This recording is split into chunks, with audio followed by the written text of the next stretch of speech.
in Idaho.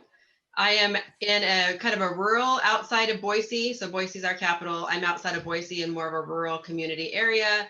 But I service as far as somebody asks me to go, essentially, and what's within my MLS areas. So I'll drive wherever if my client needs me. I've been 2.5 to 4 hours away, which is a really fun long trip sometimes. But I will go a long time. So I've had my license for 6 years. And the progression of having my license was, my goal was to sell 5 homes my first year, because that was going to replace the income that I had. And, I think I was making $15,000 a year doing medical billing from home, so I could take care of my children, because I've got 3 kids. So anyway, so my goal was to replace the income. My first year, that goal of 5, I sold 35 my first year. Wow. My second year, I was like, well, maybe that was a fluke. I'm not sure if that's real. So we're not going to bet on it, right? We're not going to buy something because we're not sure if that's real. And my second year, I'm trying to think of unit numbers, but I think I was somewhere around 58 or 65, somewhere in that realm of things. I remember my income more than I remember my units, I'll tell you, because that was more shocking to me. And then my third year, I was like, okay, well, maybe this is a thing. So we'll just kind of see how the third year goes. Third year, I sold 85. And I was like, okay, so it looks like this is working pretty good. So my husband, we actually had him quit his job, and he started doing something different because he hated his job. My fourth year, I sold 110. And my fifth year, I sold 110. So I don't know that I can go or want to go much further than 110. That's a lot of people to manage in terms of clients, because in this business, and what we'll kind of talk about too, is just the relationships that you build with your clients is what's going to help you actually build a business. And that's kind of the model that I had created for myself. And now I've taught to other agents in my brokerage. I did, after a couple of years, I got my broker's license. I couldn't service all the people. I felt like I was maxed out. So I couldn't figure out how to go past 58 or 65 units. I thought that was like just pushing me to my limits. And so I got my license. I'm still at my same brokerage. I'm just in a small boutique brokerage. So I'm not with Keller Williams. I'm not with, anything that anyone's ever heard of. Our brokerage had 7 agents in it when I started. I have hired under me 13. They're independent. I do not have a team. I do not, I don't want to say I don't believe in teams, because they have a place for sure. But I wanted all of these people that I hired to be able to make money like I made money. So it's really great that I can make money and I can keep doing it hand over fist, right? But it's not fun if everybody else isn't making money. And so I was teaching all these, mostly ladies. I've got one man. Men don't listen very well. I'll just tell you right now. Of course. So I don't like teaching them, believe it or not. I've got one man in my brokerage under me, and he doesn't thrive, but he won't listen. He won't listen to anything that I say. And the women that have listened to me, I'm not kidding, within their first year, they've, maxed out. They've sold, gosh, at least $60,000 to $80,000 their first year. And their second year, they've been up over 100. My sister, who I taught, I had enticed her to quit her job. I taught her, and she's going to be over $200,000 this year. And this is just her second full year is all she is. So I was kind of like, oh, shoot, I think we kind of have a thing, because, but they're listening. And it's all so simple. That's what is so cool about it, is it's not complicated information. It is actually very simple information. So anyway, so yeah, that's kind of a little bit about me.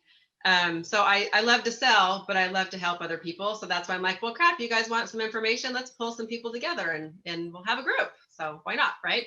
And I just, there we go, move my mouse there. So yeah, so that being said, T. Billy, whoever we've got there, does your microphone work? And do you want to introduce yourself? Do that. Maybe not. I know sometimes if I get on my other, oh, there we go.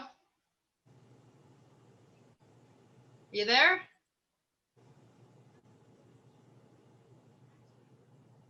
Oh, bugger.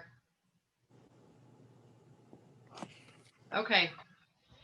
Well, if you get that figured out, pop in, let us know that you're there, and then we'll get your information. So, all right. So gosh, where do we even start? Is what was kind of rolling through my head. So did you guys see the PDF in the group? Yes. You see that? Okay, awesome. Okay, so we had a little bit of a plan for where we were headed here. So there's definitely more information to go in depth on in each of these different categories. But this will give you, we can kind of start with an overall, and then, you can type in what you want more information about, or what you have questions about, or maybe what challenges you might be having, where you think you're stuck. So quickly, I don't know how much time you'll have, so you can pop off if you need to today. But I'm going to tell you a really quick story. So we had decided to take a family vacation. That was one of our goals as I started making money, because we had never taken a family vacation before. And so we started, went to Disneyland, whatever. Our new habit became, let's go visit all of the Six Flags that we can find. That like rush. I never liked roller coasters, but the stress of this job, like letting go and going to ride roller coasters, became my thing. Okay. It was like, my favorite thing. And I hated roller coasters before. And I'm like, give me the biggest, tallest, whatever. Like, let's go. So anyway, we take our kids. So one of the times I had my husband, love him, but I had him book the trip. So we're going to go Six Flags, California. We're like, oh, well, we haven't been to the one outside San Francisco, so we'll go to that one. I'm like, wow, sounds great, So books the trip. We fly there, we get our car, we stay in the hotel, we wake up the next morning and we drive to the Six Flags. And we're like, none of the roller coasters are moving. We don't see anything. And then we get closer. It is closed, you guys. It is closed.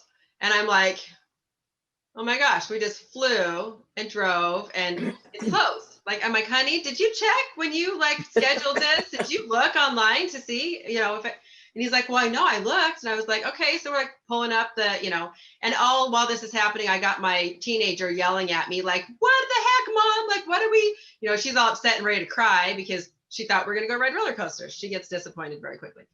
So we pull over, go to a pizza place. We're like looking at the schedules, and lo and behold, it was the Six Flags, the one with the Hurricane Harbor. I can't even tell you all the different sand places in California, but it was about 4 hours south of there. Yeah, that one was open, not the one that we were at.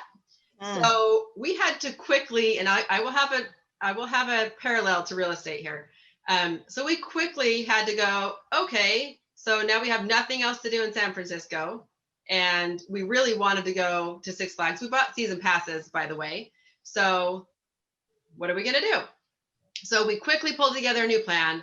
We will drive 4 hours south, go to Six Flags, because dang it, like we were going to Six Flags, right? So we're going to drive. And I'm like, oh, then we can just take a flight out of, we usually would go out of the John Wayne Airport. So I'm like, we'll just book some flights out of John Wayne. Did I look up John Wayne Airport to see how far it was from the Six Flags? No, I did not. So we go to Six Flags. I booked my freaking flights. We get done with our 2 days at Six Flags. And I was like, okay, it'll take us, an hour or whatever to get to the airport and we'll be great. We get in the car and I Google the airport, and John Wayne was like 2 hours away. Oh, what? What was it? I think it was, whatever. There's another airport that I never used before. That one was like an hour away. Oh, well, I booked our flights at the wrong one. We have an hour to get there. I'm like, we're not going to even make our flight. So we're like, okay, so let's figure out a new plan then. What do we do? And so we're like, well, I guess we will drive back, keep our original flight tickets because they wouldn't reimburse us anyway. So we're going to drive 4 hours back and get on the freaking plane, drop off our car at the place we originally were at. And that's how we got home. So drove to like 3 a.m, slept for about 3 hours at a hotel, got up and went and got to the airport and got on our flight. So it was a very memorable experience. Let's just say that. But the parallel that has with real estate is this. You can plan. Well, A, you need to plan and try to pay as much attention as you possibly can, right? But B, even if you do plan sometimes, it doesn't always work. Like it's just is what it is. And then you have to stop and you have to figure out a new plan and you have to pivot and you have to go a different direction. And it doesn't mean that you can't save it. It means that you have to pivot and do something different. And it wasn't what you were planning on, right? And that's something that you have to learn and learn to be good at if you're going to increase your production, or just in general, be a great agent. That you have to learn that it's not, I mean, you can make any plan that you want, but it doesn't always follow what you planned on. So very, very, very important. The other part that goes with that is, in being an agent, you are a feelings manager of your clients. So whether buyers or sellers, you are there to manage their feelings. So when all of this stuff goes south and you have to formulate a new plan, you have to be the one that kind of stays calm, gets the new plan to make everything move forward, and then tell your clients, yep, it's good, I got this, we're going to do X, Y, and Z, and everything's going to be fine. It's different than what we planned on, but it's going to work, and we'll make it work. It'll be great. And have that confidence when you tell them that, because if you don't, they're going to panic. Just like my daughter in the back seat was yelling at me because we were not going to get to go to Six Flags, right? She just had to wait for a second. Anyway, so that's probably my biggest piece of information I want to share with you. So top 5 tips. So we'll kind of dive into this. So your organization and your processes. So everyone's brain works differently. So the way that you may organize stuff is not the way that I'm going to organize stuff. Okay. So everybody's got their own system, but what you do have to figure out is a system that helps you not forget things, a system that will help you keep things in order. I will tell you, I am pretty primitive. Okay. And I'm going to flip my camera around. So give me a second and I'll show you how primitive I am. So there's a lot of really fun. I'll try not to drop everything while I do this. I just dropped that, but we're good. Okay. Move my camera. Okay, this is what I'm going to show you. See that? This is my primitive board. So when I got past probably like, oh gosh, I think it was maybe just like my first 5 or 10 transactions, I had a hard time just remembering what I had to do. So all I have on here, oh gosh, okay. So I keep up here on my board is right next to my desk. So I can look at it all the time and I can make sure I know what I need to do. And I generally will keep them in date order. I'll sometimes have to erase it and redo it to put them back in order. But I've just got my client's last name, my property address, the price of the property, the sales price that we've got pending at, and then the close date. And then I always put my commissions on there because you have to be able to budget your life. And, not that you're going to count your pennies before you get them, but I still have to have some sort of, look ahead. So I'll put my commission on there. The top board, this is what we are in dire need of right now, is listings. We are in a very large shortage in our area. And so my gauge is if my board gets full, if I am all the way full on this board, I start to definitely get a little bit overwhelmed. Last year, and there's been times where I pop off this board, I have to put all my listings on a different board, and this whole board ends up as pendings. So it goes in waves, but that's how I keep track of, because when I sit at my desk, I don't know, like you can see my messy office. There we go. All right. When I sit down at my desk every day, then that is easy for me to just take a quick look over everybody, what transactions are going on, and what I might need to do with each of them, or what's coming up for closing. So that's just an overview. I'm brave. Who says, why am I brave?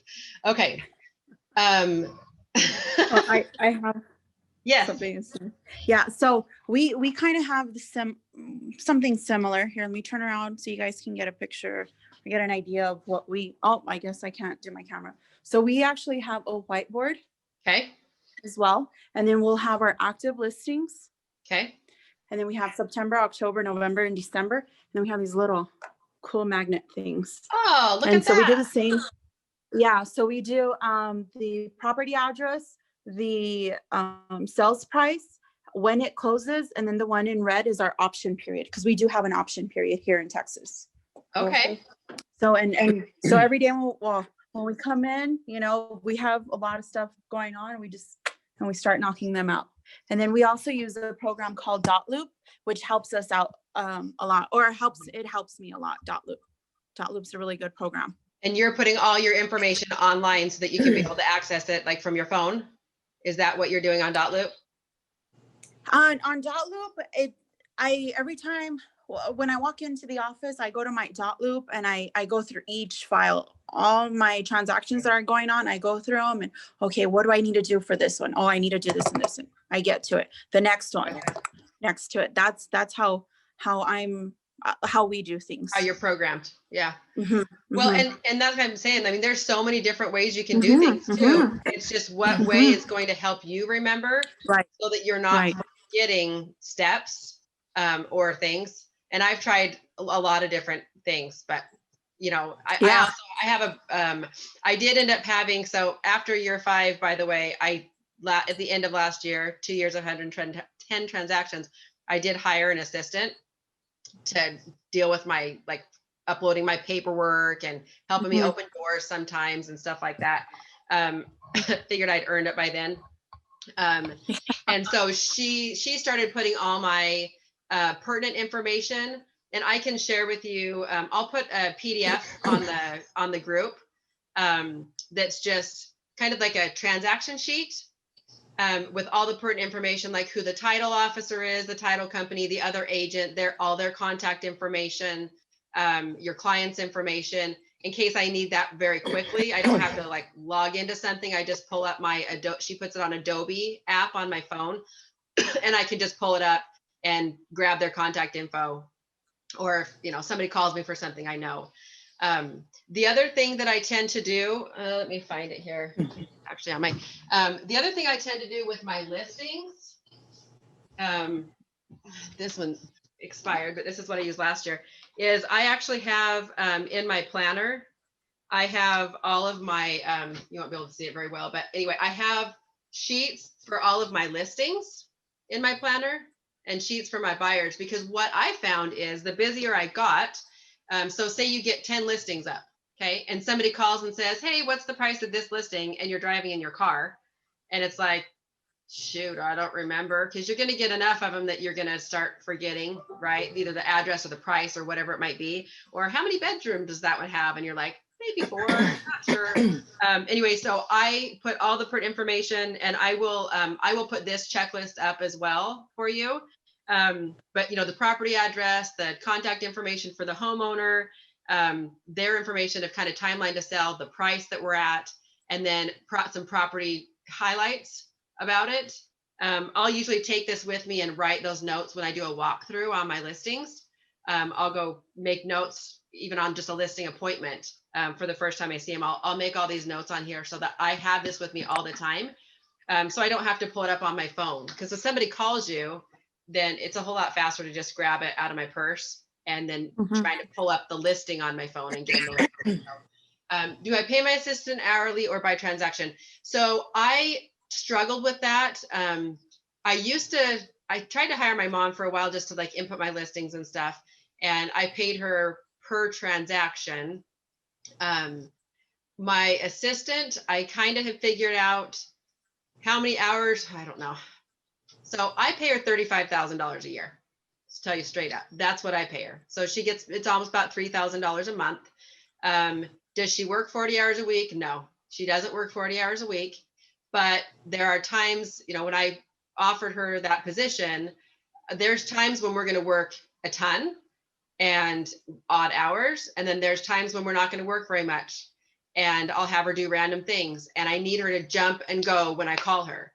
And so I'm kind of paying her kind of as inconvenience, just because I'm demanding a little bit. So I'll call her and say, hey, I need you to run and go open this door for this person, or hey, go show this house for this guy. I paid to have her licensed, so she is mine. But I paid to have her licensed so that she could go open doors, show houses, be a number two me. Because what I started to find as I got too high up in those numbers of that 80 to 100 transactions is that I would have people that wanted to see things at the same time. And then I was like, well, shoot, there's one of me. And I'm like, and then I would start to get a little bit stressed. Or I was working, 15 hours a day, and it was eating at me. So at that point, it pushed me to get some help. But I fully functioned. I say fully functioned, just worked a lot, doing 110 transactions. What planner do I use? This one, I went online. This is the progression of this. I went online to a company. It was agendio.com, and you could custom build your own planner. So this was a 6-month. It's pretty thick, but you could custom build it. So that's where I started with that idea, where I was like, okay, but I didn't even put buyer sheets in here at that time. But I started putting these seller sheets, and then I was like, oh my gosh, this was making my life so much easier, that when I ran out of it, because it was 6 months, I was like totally lost. So what I did right now was, because it cost me $110, by the way, it was expensive. So I printed out, which you could do the same thing. I printed out my listing sheets and just threw them in like a folder. And I keep this in my bag right now. And then my buyer sheets I printed out, and I've got those on here as well. So I can keep track of my buyers too. Because your goal is going to be like, how many people can you meet, right? It doesn't mean that they're all going to buy something at the moment, but you still need to keep tabs on them. And so this was the easiest way for me to have these people in front of me, write down a little bit of information about them. So I'll post this one as well. What I ended up doing, I used to use folders too, Natalie. And then what I found was people would call me and my folders are at home and I don't know who the heck they are, because I'd have somebody like, oh, hi, Lisa, like, hi. And I'm like, oh my gosh, where did I meet you? I don't know who you are. I do put tags on clients' names on my phone. So when I save their phone number, I will put something to remember them by. So I'll put, like, I've got a new one, right? Stephanie Cox, and I'll put like friend of Whitney, or referral from this person, or has 5 kids. And I've got people on my phone for the last 5 years, and they've all got some sort of tag to them. The other thing that's really helpful, and I'm totally just going everywhere, so just bear with me. But the other thing that I do is when you have other agents, the opposite, right? Either you're the buyer, you have the selling agent. To keep track of those agents, I will tag them with the address or just the street name of the property that we're working on together. And I will tell you why this is actually pretty cool. So if you do that, when you need to contact the other agent, you don't need to like find your folder or your binder or your anything. I just start typing in my phone the address or the street name, and it will come up with that agent's contact info. So that's a good thing. The second thing is, I've actually had, when I go to purchase, take my buyer to new property, which right now it's very competitive for buyers in our market, so it sucks. But when I take them to go buy a property and I pull up who the agent is on that property to go tell them I'm going to bring them an offer, lo and behold, I've worked with them before. They pop up on a transaction we've done before. And that has actually gotten me in the door to get our offers accepted, because they've worked with me. So they know how I work and they appreciate how I work. And they have actually told their clients, I will have them say, yep, like we had 10 other offers, but I told my client, you are the best agent to work with. And, our price was good, of course, too, but you're the best agent to work with, and that we should go with your offer. So, so that's a good thing, just because it's going to be hard to remember as you get to know all these people. It's going to be hard to remember. Because I didn't want to spend $110 again for this, but it's super helpful and I miss it. I've got a lady designing one that's better fit than what I did on here, because it didn't let me customize like I needed to customize it. So I will have planners. I'm going to sell planners, mostly because I wanted one myself. So I'll let you know, and they're going to be way less expensive than $110. But it's 6 months. And the other thing that I did in here too is on my dailies, I broke it down: client follow-up calls, homes to list, repairs to order, signs and flyers, and then any follow-up or notes that I need, so that I can compartmentalize the tasks that I have to do every day. And it helps me remember, okay, I've got this house that we're going to list. So, or this one's coming up. So I put it on my listing spot, just to help me keep all those things in the forefront of my mind. Doesn't mean I do all of those tasks every day, but I will push them to the next day, or just to know that they're coming up. So anyway, that's really helped me to be more organized. The processes that you do, okay, that's going to tie into the next one. So the dream team. So some people are new, some people have been in it for a while. One of the ways that's going to help you be more efficient is if you have a dream team. Okay. So maybe raise your hand or shoot me a message on the chat if you have, or know what I'm talking about. If you have a team put together. Anybody? Okay, so I'll explain what is in a team. Okay, let me, so in a team, well, let me grab something here. Okay, there are four main compartments to your base, like your base team that you need. And hold on. Here it is. Okay, so your 3 compartments to your basic team, 3 to 4. You've got your lender, so a preferred lender that you have interviewed or worked with and know can do a good job for you and get the job done. One that you communicate well with. You need one of those. Okay. The second thing is your title company. If you have a preferred title company that you like to work with. The reason why title company ended up being so important to me is I can, drive down the road, pull over, sometimes not, but I can shoot out an email really quick asking for a property. I know you're a single agent, so different, Shannon, than that. So I'll pull over. I will send an email to my title lady that does customer service and say, hey, I need a property profile for this address, and shoot that off to her. And by the end of the day, she has shot me all of the information from the county on that property, right? All the tax records, all the property information. So if I meet somebody and they say, hey, I have this property and I'm interested in possibly selling it, first thing I do is shoot an email off to title so she can send me back all the information.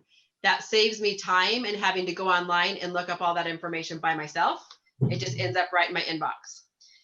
So title is really important. The second thing is, if you have a good title company, when it comes up, like, when you have so many people that you're going to close on, right? You got 25 things pending at one time, and you need somebody else on the other side that's kind of got your back, that's going to call and say, hey, we've got these coming up, when do you want to schedule them to sign? Because I'll forget that sometimes. You get moving really fast and you're dealing with the moving parts and pieces. And so you need that person to back you up so you don't forget to schedule that. And the other thing is, if you have questions on title reports, problems that come up with them, signing, sometimes we'll have people that need to sign like at odd times, different places. You want a flexible title officer that will work with you on that and make your life a little easier. So she's part of your team. She, he, whoever. Tend to have a female team.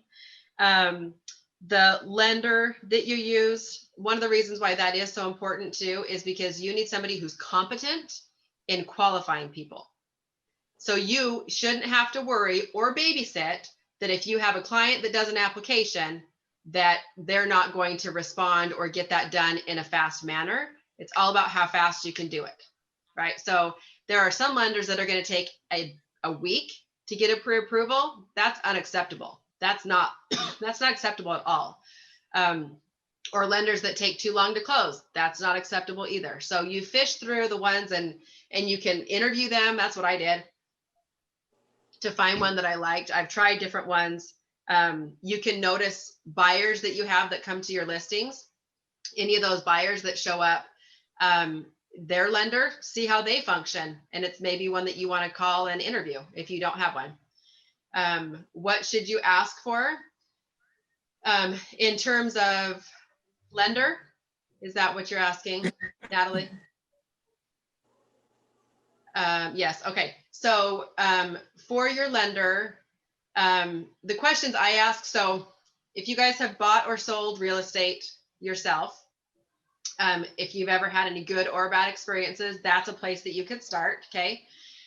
What I asked my lender when I met her was kind of her process, what she does or how she does applications with the clients. And in this case, she has an app where I can share, they co-brand the app, and I can share the app with my client, and they can just go right on there and do the application.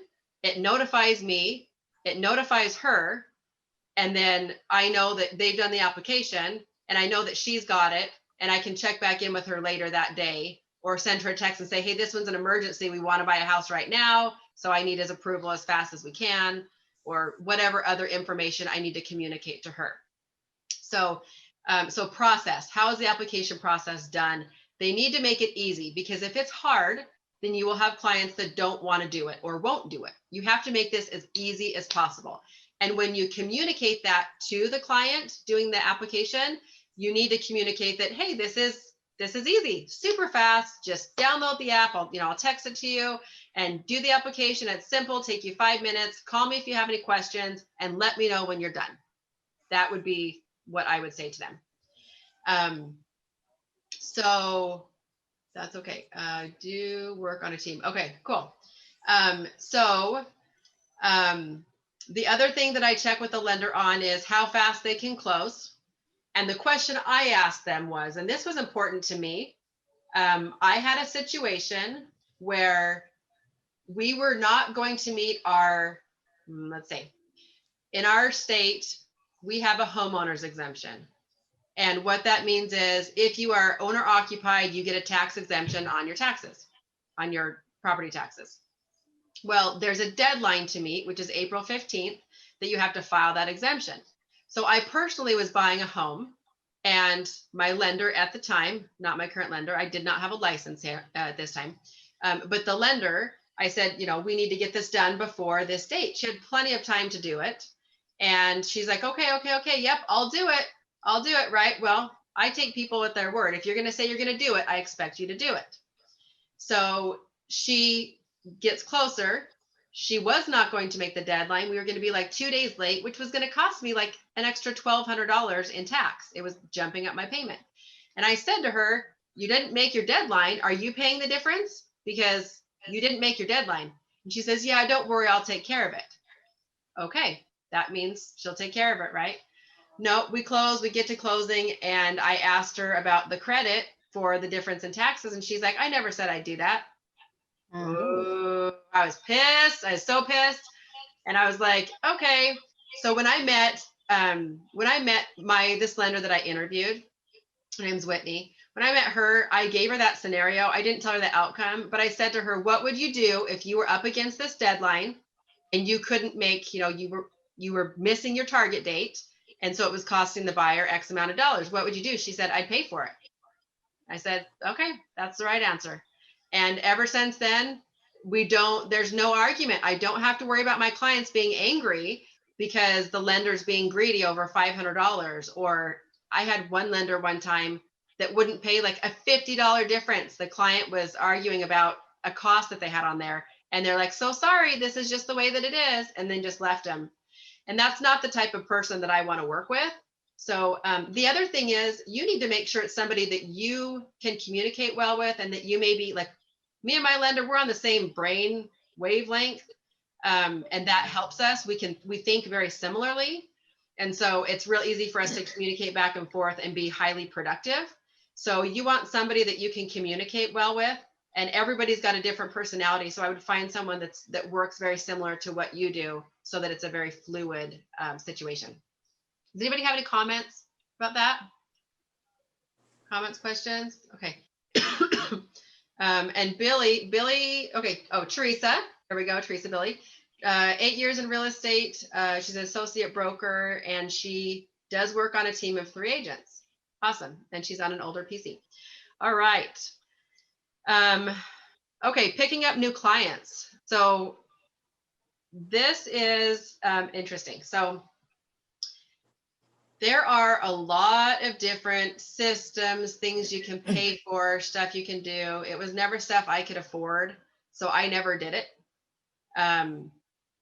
It was all just genuine.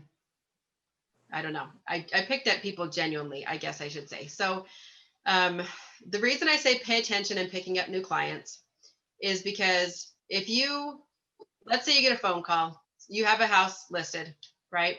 And you get a sign call, and the sign call says, hey, I'm interested in this property. You're like, oh, it's already pending.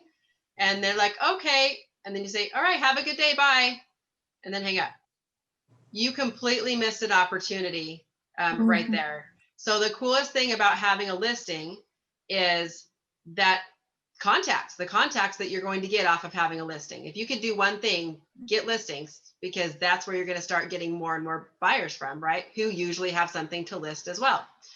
So a phone call that comes in, and I didn't really recognize this until I was like kind of highly depressed for a little while. And I didn't want to talk to people. And I noticed I was just like, okay, have a good day. And then hanging up. And I was like, I don't want to talk to anybody today, And the amount of clientele that I was giving up was huge. So when you answer the phone and somebody calls on a property, or even when you meet somebody in a grocery store, or, and they say something about houses, strike up the conversation, start to ask them the questions, get to know them a little bit. What are you looking for? What's your time frame? How can I help you? Some people would call it a script.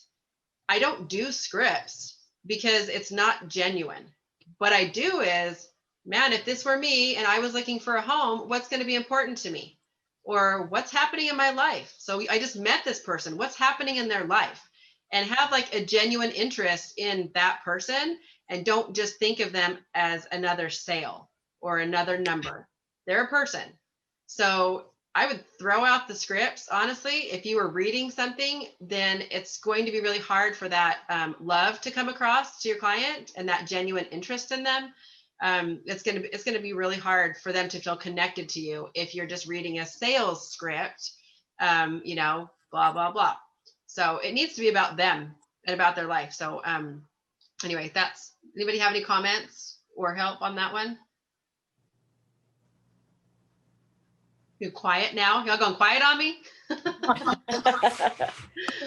Oh, well, when I was on the team, we did a lot of script practicing every single morning at 8:30. We script practice, but as we got better, they started kind of pushing us, like, have a natural conversation. But that script really helped me because I knew what questions to ask for. Mm-hmm. Yeah. Yep. So we did a lot of script practicing, and now it just comes out. Naturally. I would like to say naturally, it just comes out, and I'm able to hit my points and then kind of see where the conversation needs to go. Yeah, for sure. I don't know. I guess it's a Keller Williams thing. Script practice. I know. I don't know. The word script kills me. Yeah, because it's not. I don't know. It seems like if you spend so much time, I don't know, just training and not talking to people. I didn't have training. I'll just tell you straight up. I'm in a small brokerage. I have a man for a broker. Love him to death. He's a great guy, and that's why I joined this brokerage. But he didn't really teach me anything at all. So everything that's what happened with me. Yeah, and everything I had to learn was self-taught. Yeah, I didn't. When I first got my license, it was a 2-person. There was the associate broker and the managing broker, and they were sister-in-laws. We never did a script. Then I went on to a bigger company, Metro Brokers, and by that time it was like fast track for me. So I've never done scripts as far as being on the phone, talking to anyone like that. I missed that whole part. Yeah. I was never trained on that.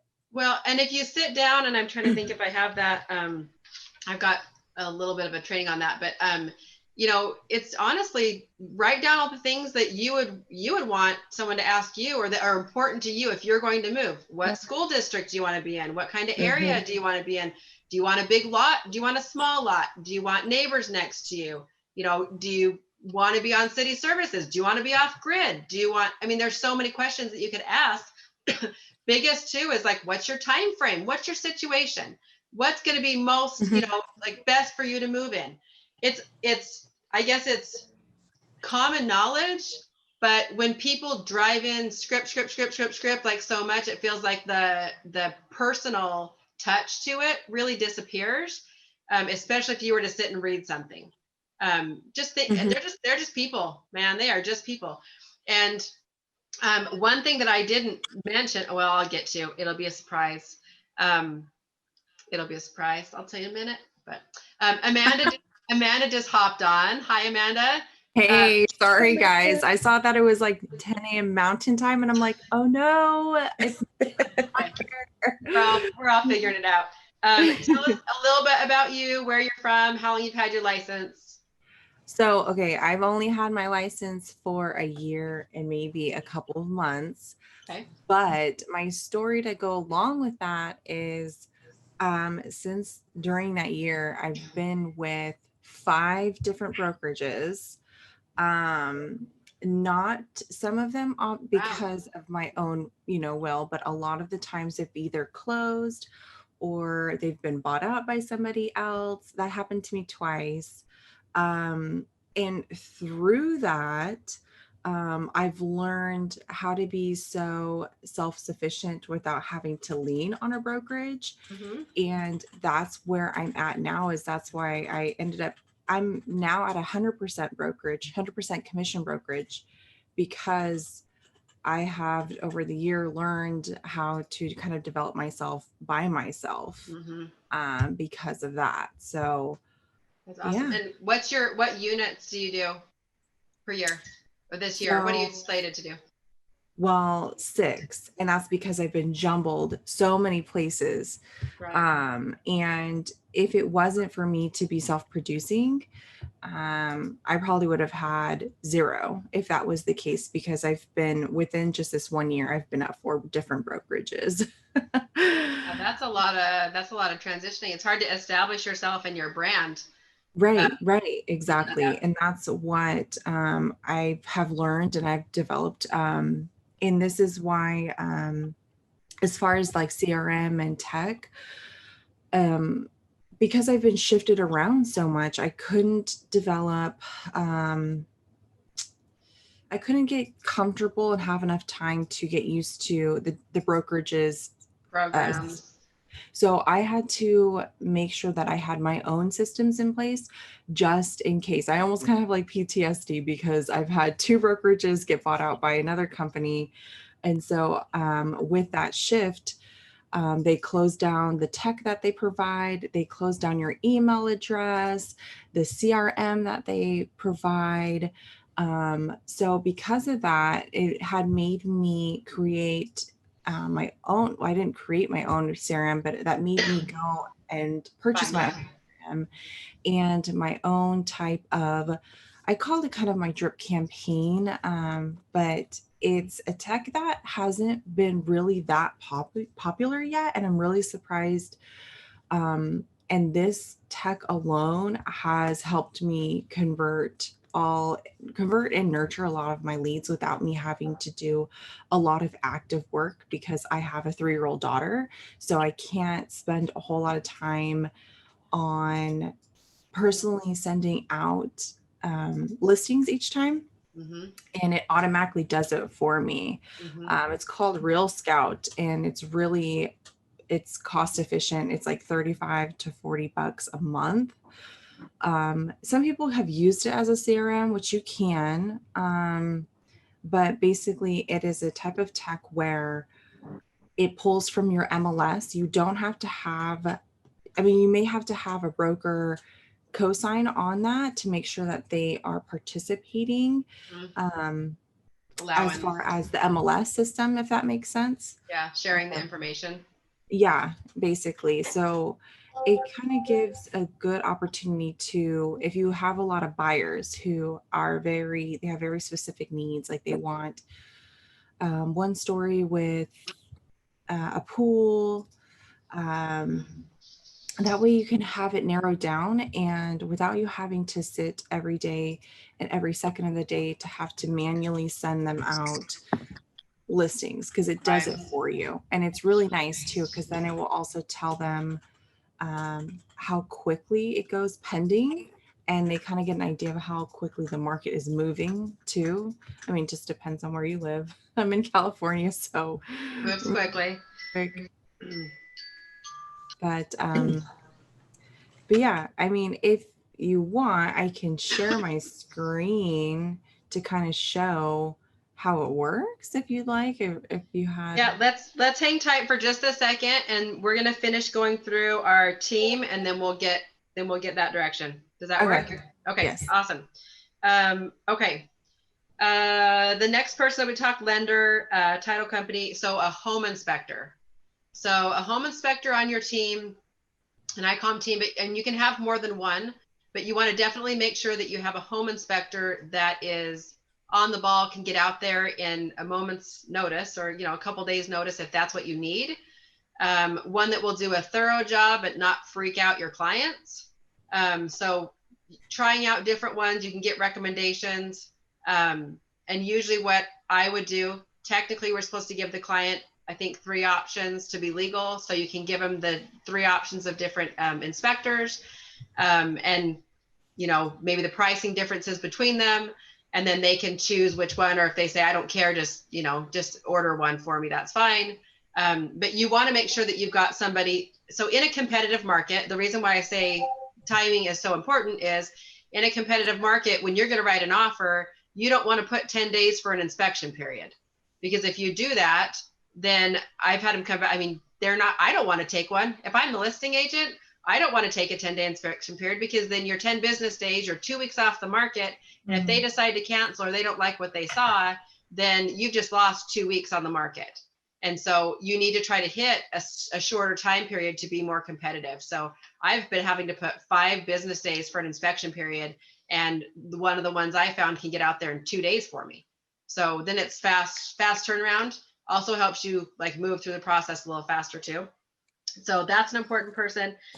The other one, if you don't have them, and I'm kind of curious if, maybe raise your hand, or if you don't have a screen up, let us know in the messaging.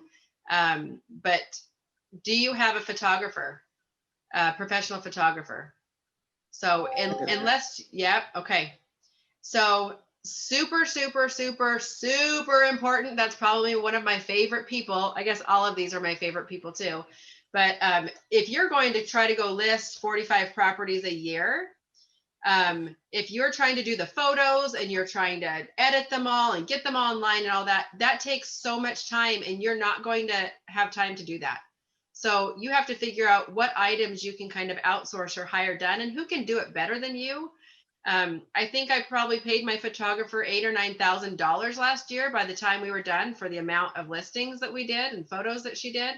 And now she's doing some videos for me. My husband's like, you could have bought cameras, multiple cameras, with that. It's like, yeah, I could have, but she has the talent, and that is not my talent. So identify what your talents are and what your talents are not, because you will then spend less time. You'll be using your time more efficiently, essentially, by doing the things you're good at and not the things that you are not good at. So finding a good one is very important. Finding one that also isn't going to take 2 weeks to come out to do your show, to do your shots for you. Because if you have somebody that says, hey, I want to put my house on the market, you want to capitalize on that, sure, we can be out there tomorrow or in 2 days, and we'll do all your paperwork, and we'll get all your photos done, and we'll be up for sale the next day. And they're like, oh my gosh, you're so fast. That's just awesome. Because a lot of people take so long to get that process done. When if you get it to be a well-oiled machine, then you just make the appointment to get out there and do your thing. So so that's the other one that I didn't have on the list, but is super, super important. So that's your basic foundation of of your dream team that you want to have that's going to help you be more efficient with your time and have people watching your back. All right, so write it down and your Friday absolutes. So, well, hold on. I'm saying Shannon. picking up new clients. Yes. Oh, thank you. Picking up new clients. Oh, we talked about that. So, well, a lot of that, honestly, well, there's so much that can go with getting new clients too. So we can have a whole conversation about where to find them. But the basis of that one on here is just the tip is just pay attention to when people call or when you talk to people, that there you have more opportunities than you think that you have. You just need to turn them into opportunities. I was standing next to a lady at the DMV one day that's talking about her house and how she thinks that she might need to sell it, but she doesn't know what it's worth. Oh, hey lady, my name's Lisa. You need some help? I'd love to help you. I was eavesdropping, but whatever, right? And then you can help them. Alabama. Shannon's from Alabama. Small brokerage. Okay. Closed 24. Nice. 4 under contract. Very good. And 1 new construction. That's a whole nother ball of wax too. Awesome. Okay. Welcome. Okay. So writing it down in Friday absolutes. So all those things that I write down on my list, my client follow-ups that I need to do, any repairs that I need to order for my clients, homes that I need to list, signs that need to go out, flyers that need to be put out, and then any other miscellaneous tasks. You have got to figure out how to categorize those things as to what it has to be done today and what can be done tomorrow. And then of course, by Friday, I try to clear out my list. Unless it's not happening yet, unless it's just a listing that's going to happen the next week. I try by Friday to get my absolute list complete so that you're not carrying over. It seems like in this job, there's always things that we don't feel like doing. Sometimes for me, it's paperwork because I hate the paperwork part. I'd rather be out talking to people all the time. So grounding myself to my computer to do my paperwork is, a thing I have to do. But accomplishing all those items as you've got them on your list and not filling up your list too big that you can't accomplish them in the day, if that makes sense. So you've got to compartmentalize what things are important, what has to be done today, and what I could maybe put on the schedule for tomorrow or put on the schedule for Friday or whatever that looks like. I usually will do that at the beginning of the week for the things that I know of. Go in the week and fill in all the blanks of the things that need to be done and the days they need to be done, including family time, games for children, dentist appointments, whatever it might be. I'll fill those things in because then I can go ahead and fill in the spots as new things come up and be able to still accomplish all of the items. What I found is I used to write just a big long list of everything that had to be done. And then this is what I do. I stare at the list. And then I don't want to do any of them because I'm terribly overwhelmed. And so it really helped to really compartmentalize what is most important, what has to be done, what do I have to get on today, and what can I push to tomorrow or the next day, so that you're kind of spreading it out. What are the first things that I trained my personal assistant to do? So if your person isn't licensed, okay, so I will tell you, this is my take on an assistant. So does anybody have a transaction coordinator? Anybody have one of those? Okay, I don't like them, so don't feel bad if I say that.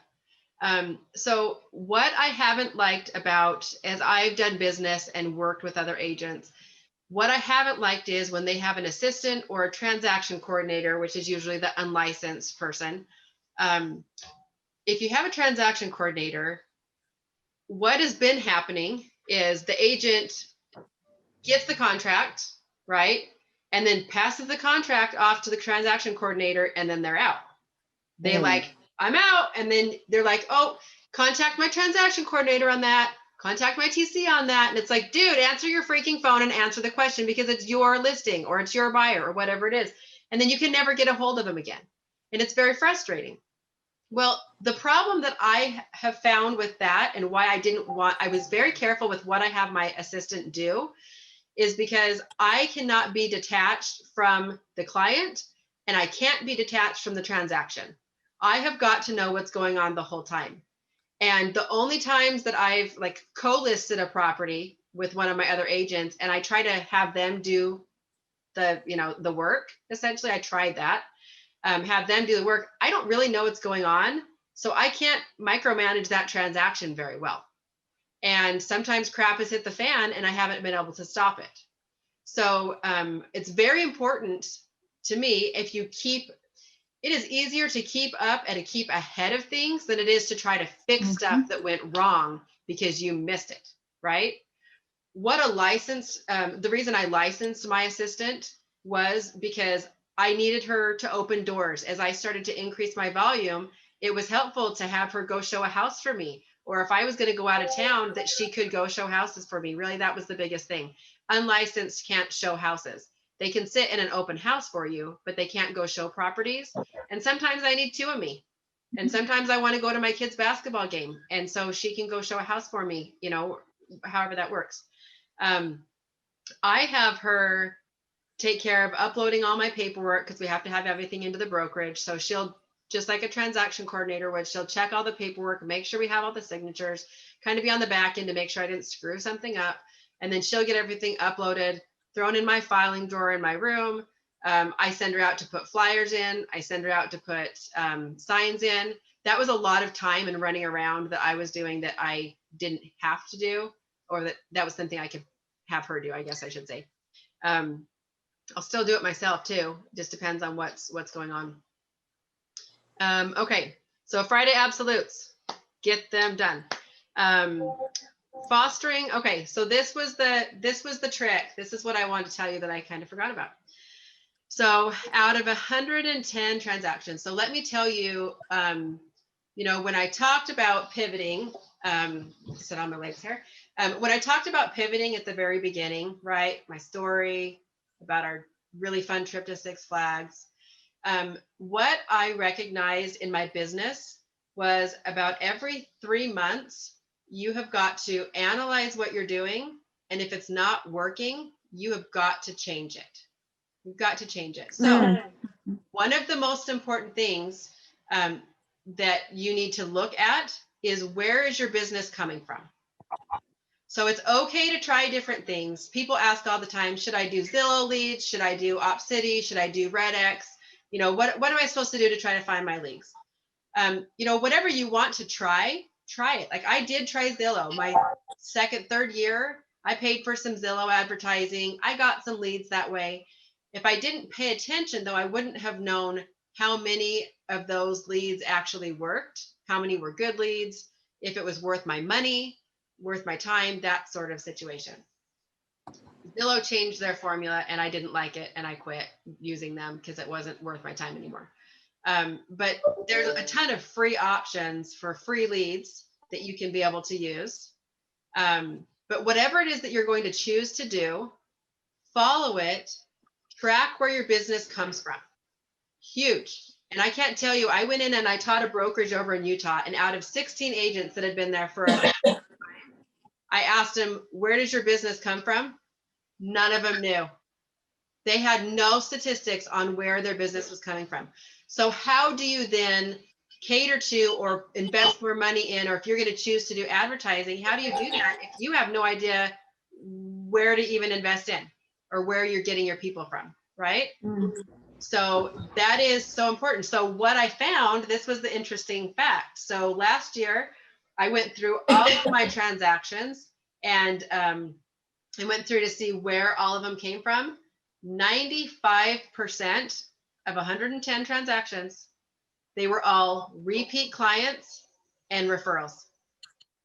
95%. That is like the biggest number ever. And that was last year when I hit that high number. This year, the same thing. I don't do any advertising out on the market. My advertising is my signs in the yards. Honestly, that's huge. But there was another thing that I found. So in fostering your past client relationships, when I talk to you about having, treating them like people, like showing them the love, taking care of them. I mean, there's a lot of parts and pieces that go to that. But when you treat your clients that way, they will reciprocate. They will tell other people about you all the time. So your best investment that you can make is in your current clients. It's in the people that you're working for. And then what I started doing, so my first year, my husband thought I was crazy. Most of the time he thought I was crazy anyway, but my first year I had, 30, 35 transactions. So for all those 35 clients, I hand delivered Christmas presents to every single one of them. So I put together, I think I did, went to the dollar store, got cute glass bowls, went to Costco, got fruit. I made fruit baskets and I did cards, and I went and I drove around to every single client's house. Did it take me forever? Yeah, it totally took me forever. It was 35 people. But now I'm up to like locally. Of course, there's some crazy clients that get marked off the list. I don't go visit them, but there's not too many of those. And then there's the out of towners. But I think last year we had 250 or so that still made the list that were local. To drive around and take gifts to, driving. And I've done it every single year. Well, and they love it, right? They remember you, they love it. I don't put a business card in it. It has nothing to do with business. I will stop, say hi, Merry Christmas. Gosh, the old ones always invite you in. So sometimes it's like an hour long. I'm not kidding. Do you want to see my remodel? Come look at the remodel. And you're like, yes, I'd love to see your remodel. And you get that, and it happens. Anyway, so last year, what I did was I thought, okay, I'm gonna mark it out. I've got some money now, right? So I'm gonna mail out to the entire county. So 3 different cities. It was 8,000 pieces of mail. Cost me $4,000. And I was like, I was the number one agent in the whole county. So shoot, I'm gonna say it, right? So I sent out this whole big Every Door Direct postcard that we did. Out of 8,000 pieces of mail, I had 1 listing that came off of that. 1. Wow. 1. And I was like, whoa, okay, well, it paid for itself. I made some money. I'm not complaining, right? But I was like, if I just spent $4,000 on a bunch of people that don't care about me, why don't I spend money on the people that care about me? So then I was like, so this year I came up with a new plan. It's like, I am going to market to the people I've already sold houses to. I'm going to be grateful to the people that have given me business and continue to give me referrals. So the first thing I did this year was I sent everyone a $10 Home Depot gift card in the spring. And it worked out superbly because it was right when the pandemic hit and the shutdown happened.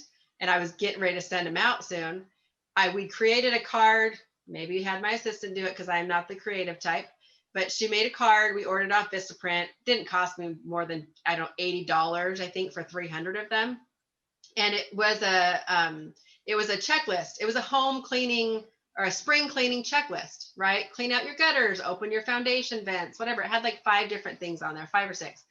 So I sent him a $10 Home Depot gift card, which in total cost me $3,000. And I wrote on there, something fun to do while you're in quarantine, like happy quarantine, love Lisa. Threw that in there, mailed all those suckers out. The number of phone calls, messages, emails I got, thank yous was like insane. So then I was like, all right, this is awesome. I'm going to do it again. So then I'll show you the next one I did. Ugh. So this is what, I don't know if you can see this. Okay, sorry. It's like blurry. Can I get closer and have it not be blurry? Maybe not. Oh, there we go. Yeah. Oh, there we go. Okay, it's a phone stand. It's just cool. cheap $1.50, I think, and it has my name. What I stick on it? My name, my phone number, my website, because I made a personal website, and then my logo. So $1.50 a piece. We found little bubble packages that didn't cost. I think it ended up costing me maybe $3 to $4 a piece for those, maybe. I don't know, maybe with mailing. I think mailing was like $2.50. Anyway, so I was like, oh, okay, this is a good idea, because I had something at home like that. And I'm like, this is real helpful in the Zoom community that now we are in, right? I was studying myself in. So we wrote up a cute little poem that said, you know, whether you're in the kitchen doing dishes or watching Netflix or whatever it is, you know, or on a Zoom call, like, this is here to help you, you know, happy quarantine. And I mailed that off to every single client. Well, the really cool thing is I get people that, I just went to my hairdresser yesterday, by the way, and she sees tons of people, and sitting on her little counter right in front of everybody's face is that little phone holder right there, which is advertising, right? So it's purposeful, but it's advertising at the same time, and it shows the love to the clients. So anyway, so 3 times a year, that's where I'm putting my money now, is back into my clients. And even if you have 5 clients or 10 clients, I would make it a habit of putting money back into your clients, because that is the biggest thing, because you're building a business. One of the things, and I'll be quiet and stop talking. One of the things that that I recognized as a buyer when I was not an agent was, we lived in a house. We'd moved out here, lived in a house for about 1.5 years, and we wanted to bail. We didn't like the school district. And so I'm going to go sell my house. It's only been 1.5 years. That's not very long. I could not remember the name of my agent at all. I never had contact from them again. We never had a thank you. We never had anything. And I had no idea who they were. So, I mean, it's not like a realtor. Once you close a house, you're not necessarily top of mind all the time. So if you don't stay top of mind, they're going to go find somebody else. Mhm. And what I find, and that seems to be, where did I find the phone holders? Crap. I'll have to post it on the site, because I don't even remember now. We just Googled it. But what I find with most realtors and most brokerages, it seems like everybody's focusing so much on, like, where's my leads? Get more leads, get more leads, get more leads, which, yes, we need to find leads. That's true. But if we're not appreciating and staying in contact with this whole database of people that we've already built, you're not building a business. You're just servicing buyers and sellers, right? It's like a customer, and then they're out the door, and then a customer, and then they're out the door.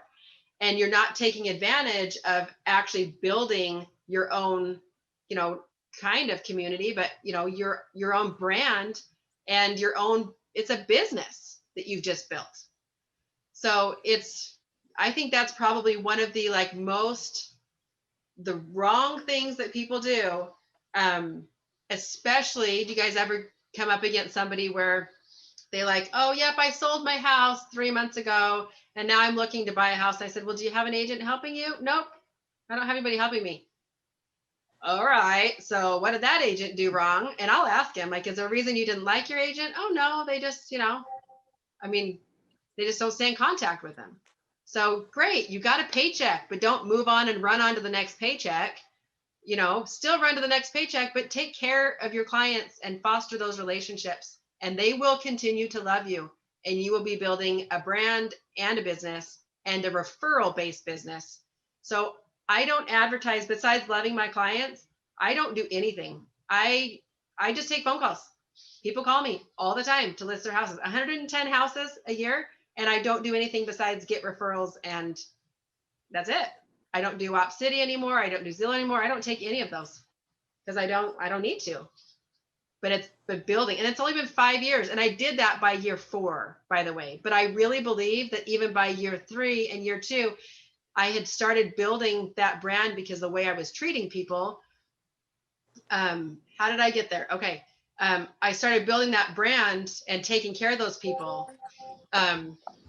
What time is it? Is everybody okay? It's been like 1 hour and 20 minutes. Y'all good? I'm fine. Okay. Yes, we're good. Okay, so I'm gonna bump back here for a second. So I know, and there's like so much information. I get so excited. I want to tell you all of it at the same time, and I can't. But anyone who has over 40 homes sold this year, how many unique marketing strategies do you use to generate leads? Crystal, unmute yourself and explain what you're asking. So going back to what you said, there's so many different things that we can do. We can farm communities. We can send mailers. We can go door knocking. We can use social media. We can reach out to friends and family. We can do video calls. We can do regular calls. There are so many different ways that we can reach our clients, our Right. target, our whatever your target, Find new clients.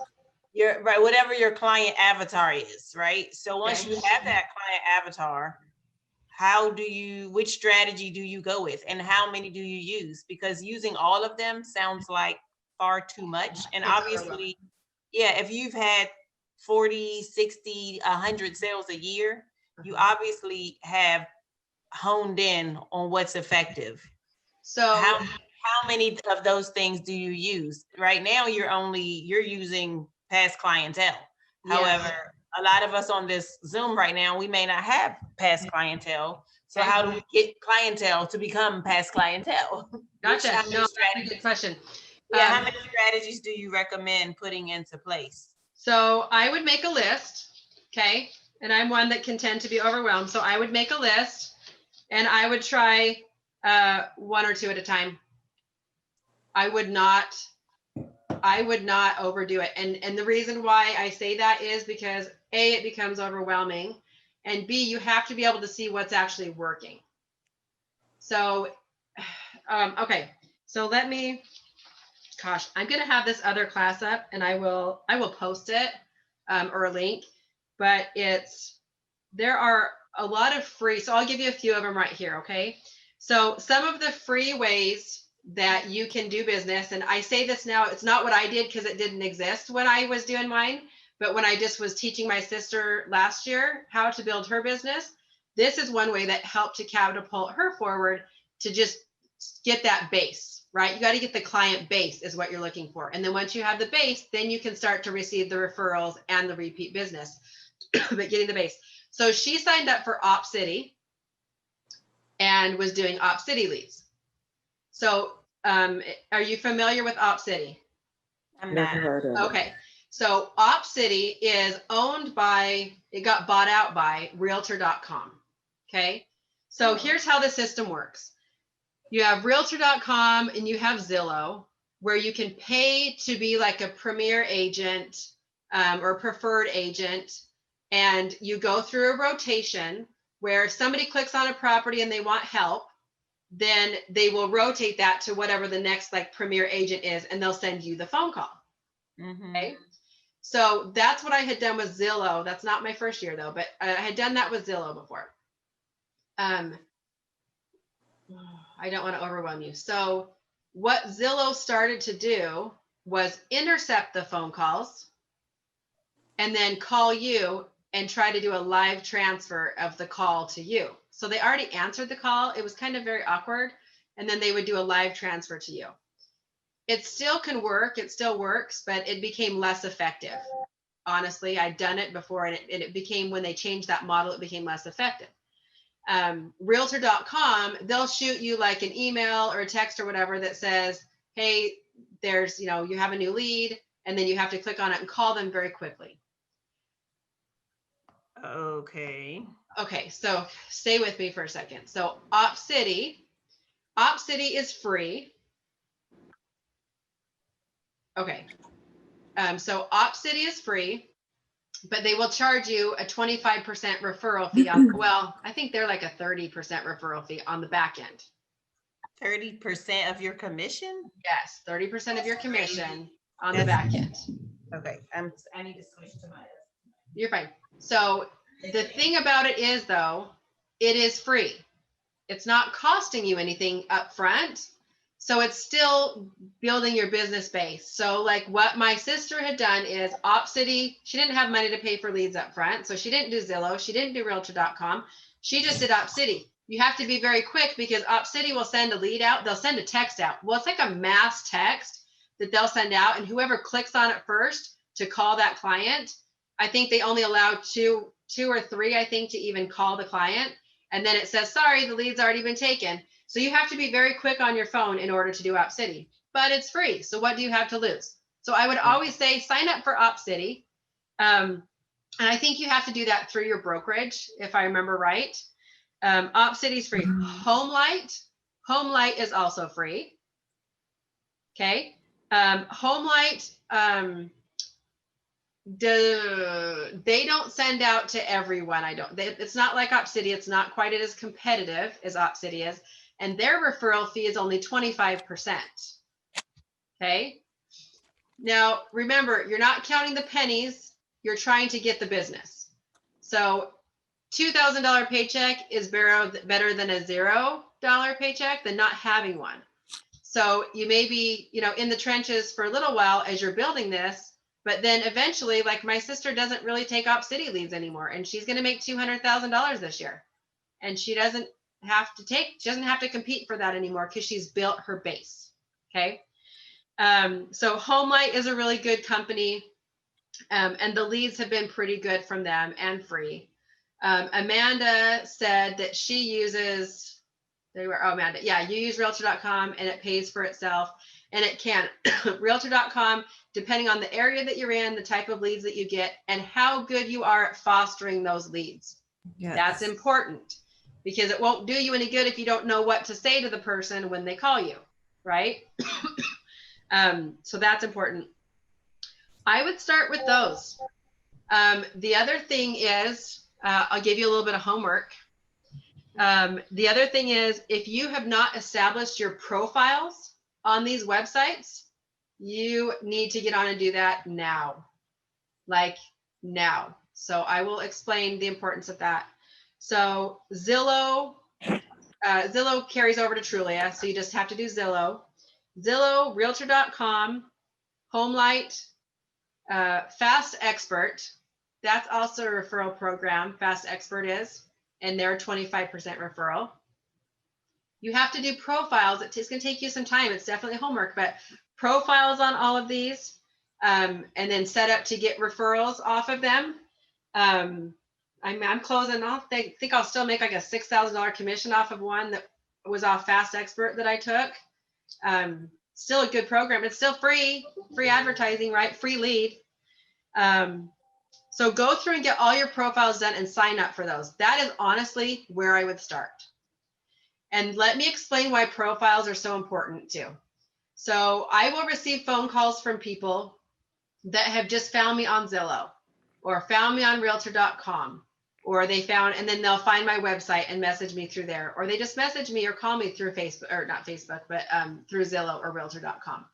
So having that profile out there is so important because people see that you're there and they might relate to you, right?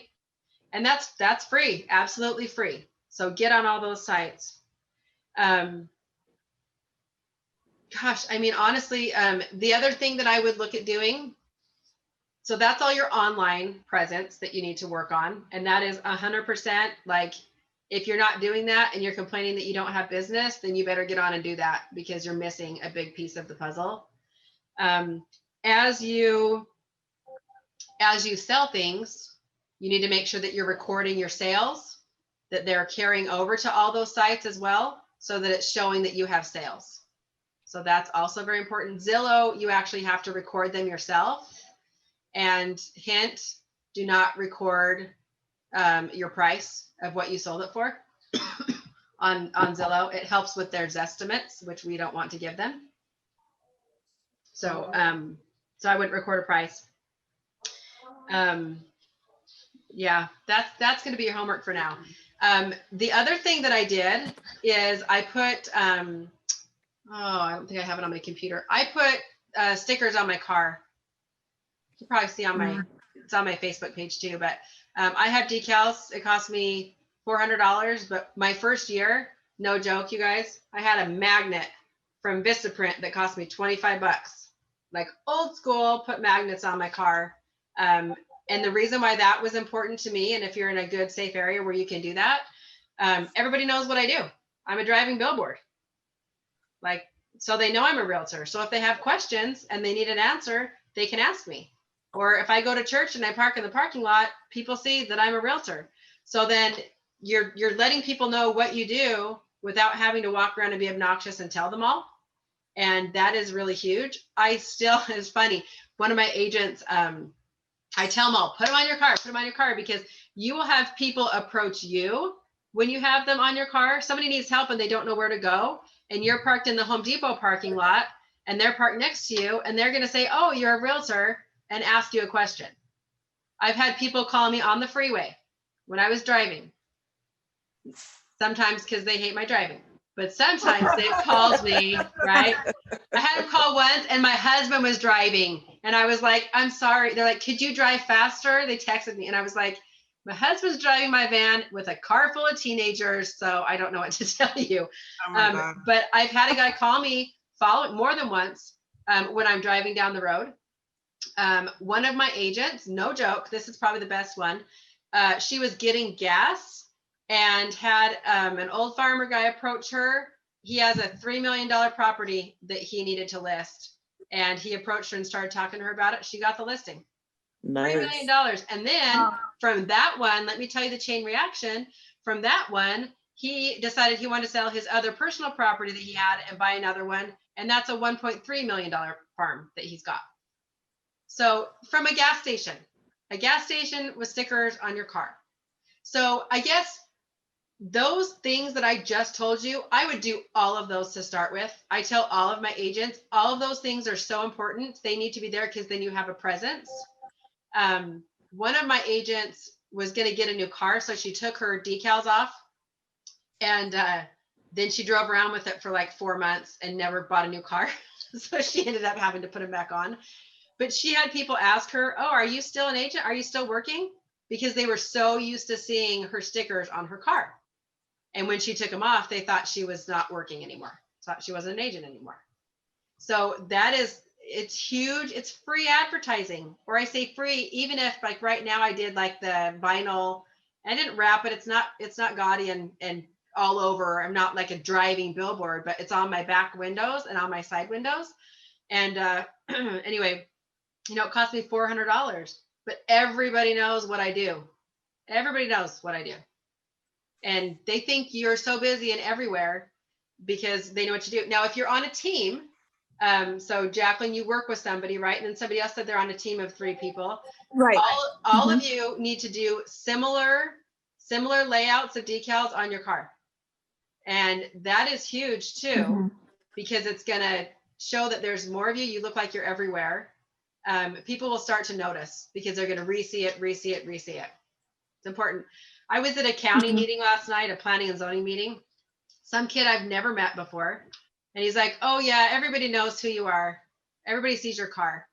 I was like, okay, so y'all know who I am. Well, I don't know who you are, but you knew who I was, right? Because he saw my car.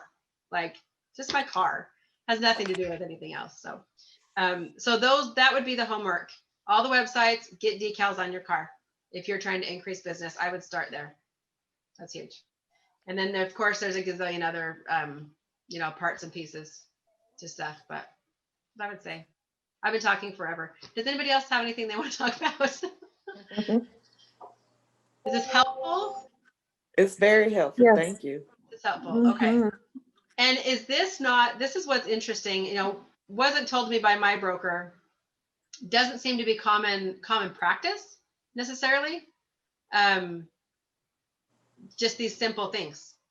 Like they really are simple and they don't cost anything. They do take time, but okay, I'll take a picture of my car and throw it on there. And I'll tell you too, let me tell you something very important. The first year that I sold properties, I drove a dumpy white van. It was an old van my grandma gave to me because we couldn't afford to buy a car and my car was dying.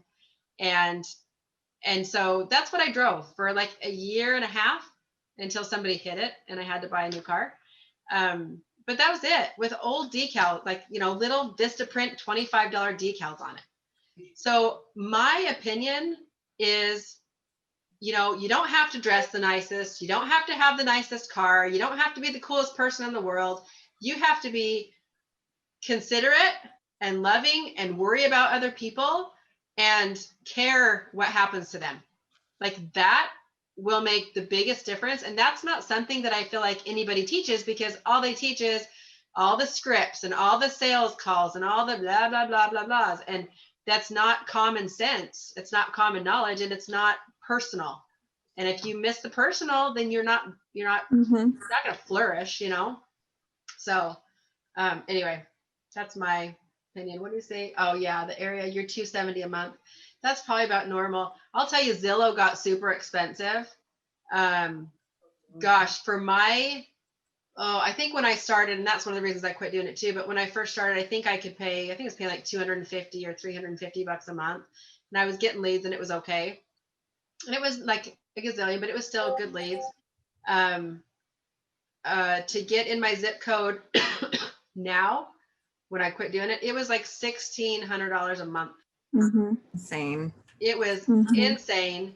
And then they changed their formula. Yeah. And really, I'm a user. I am using Zillow for the free advertising. That's what I'm using Zillow for. You know, with all your sales on there, with your bio on there, and you can go look at mine, you guys. Go check out my Zillow page. You can just go look up under agents, and that will give you kind of a good idea. I have worked really hard to make sure that I record all my sales. I send out to my clients, past clients, for reviews. Huge for reviews, unless they didn't have a good they did have a good transaction. Don't ask for a review. But I mean, I've got 80, I don't know, I want to get to 100. I think I've got like 85 or something like that reviews on there that are all 5-star except for 2, I think. Like, that is how you build a business. It's super important. Super important. So, and okay, I'll say one more thing, then I'll just stop. There's another agent out here that sells nearly as much as I do, or we kind of teeter back and forth. And anyway, she works for like a few different builders. If you go look on her Zillow profile, she has nothing. No reviews. She doesn't put any past sales on there. She may not be trying to build a business, or she just may not know. There's a lot of people that don't know the value of recording all that information, and how that can provide you new business. But I'll receive referrals. Like, you know, if you're going to go move to like California, you're going to go look up an agent in California to try to find give a referral out, right? To your client, and you're going to look up their Zillow profile, and you're going to read their reviews, and you're going to read their bio, and you're going to see if they're a good fit for your client. Well, that's what they do with you. That's what other agents will do with you. And then that's what your clients are going to do too. They'll look you up.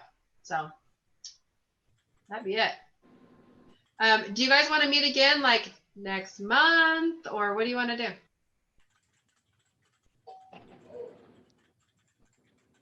I'm open. You just tell me when and what time, and I'm there. Yeah. Same here. My schedule is pretty flexible, so. Okay. What do we feel like? You guys might want to chime in on the things that are difficult for you. Oh, and Amanda was going to do a screenshot for us. Sorry, Amanda. Do you guys want to chime in on maybe what things you struggle with, or what you think that you want to focus on next time?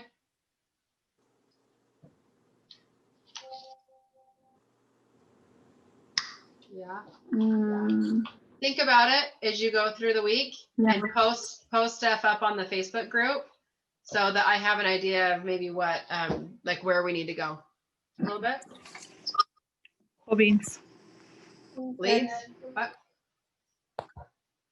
Okay. Amanda, can you screen share?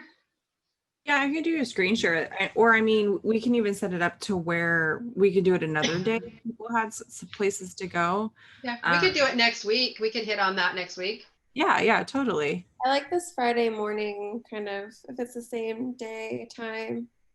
Yeah, it's nice. That works pretty good. Everything's the first of the week. Like, you know, the beginning of the week, it's like Monday, Tuesday. There's always something going on. Yeah. Okay. Well, I liked what you just said about the Zillow profiles. I didn't know that you could do that. I only knew about the like using it for leads that you pay for that way. So that was really useful information to have that list of things. And yeah, so I'll do the homework. Hey, yeah, do your homework.